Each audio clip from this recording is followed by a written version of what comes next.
My name is Juliet, and I'm 32 years old.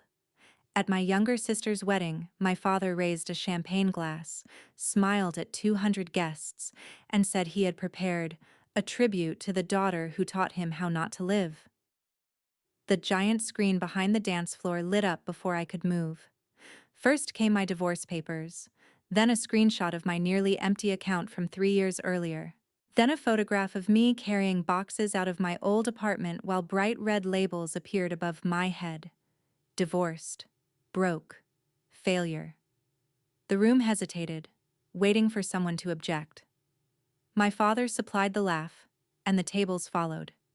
My mother leaned toward the microphone and added, "Now they know who she really is." I kept my hands folded because shaking would have given them another joke.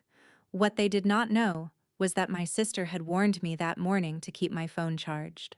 They did not know the venue's production manager had placed a second encrypted feed behind the wedding slideshow. And they definitely did not know that the silver clutch on my lap held certified bank records, printed messages, and the access code to a video my father believed had been deleted. Have you ever prepared yourself for a family celebration while knowing you might become the dessert served with everyone else's laughter? My father clicked to the next slide, expecting me to run. Instead, I opened a group chat containing 5 people, typed one word, and rested my thumb over the arrow. Begin. The screen went black. My father stopped smiling. Then the first account number appeared. Before I reveal what happened after that first account number appeared, tell me where you're listening from and what the weather is like there today. Does it match your mood? Or is this story changing it already? I can't wait to see how far Juliet's story travels. Wherever you are, I hope your day is peaceful, clear, and entirely your own. 6 hours earlier, I had arrived at the hotel with one suitcase, one garment bag, and a rule I had repeated during the entire drive. I was there for my sister, not for our parents. Lily had asked me to come even though I had skipped 3 Christmases, 2 anniversaries, and every gathering where my father could turn a meal into a public trial. She did not ask me to forgive anyone.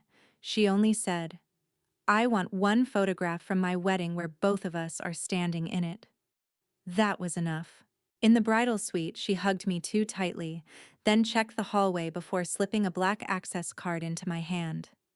"Keep your phone charged," she whispered, "and don't react until you know exactly what he's doing." 2 weeks earlier, our father had requested childhood photographs for what he described as a sentimental wedding tribute. Lily became suspicious when he refused to show her the final edit. The night before the rehearsal dinner, she opened his laptop while he was downstairs and found a folder titled Juliet, Final Version. She saw my divorce filing, an old bank screenshot, photographs taken during the worst month of my life, and a graphic designed to look like an award. She also saw a second folder containing records that had nothing to do with a wedding. Those files connected his private company to withdrawals from the trust our grandmother had created for Lily and me. Lily did not confront him. She copied the folder, called me, and asked one question.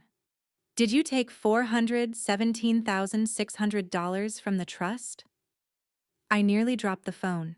For years, relatives had treated me as if I had burned through a secret inheritance after my divorce.